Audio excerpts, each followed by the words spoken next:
কেলিঙ্কের জৈব সার দিয়ে ওল চাষ করেছে। আমি একটু দেখাচ্ছি ওল গাছগুলো দেখুন, কত সুন্দর ওল গাছ তৈরি হয়েছে। কেলিঙ্কের জৈব সার মাটিতে দিয়ে ওল চাষ করেছে। আমি দেখাচ্ছি একটু দেখুন, গাছগুলো দেখুন, এক একটা গাছ কত সুন্দর মোটা মোটা গাছ। রাসায়নিক সার অনেকটাই কম লেগেছে, উনি জৈব সারটা দিয়েছে। রাসায়নিক সার অনেক অনেক কম লাগে। চাষের দিয়ে উনি লাগিয়েছিল।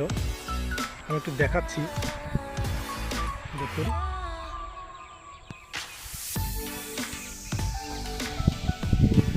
কত সুন্দর গাছ,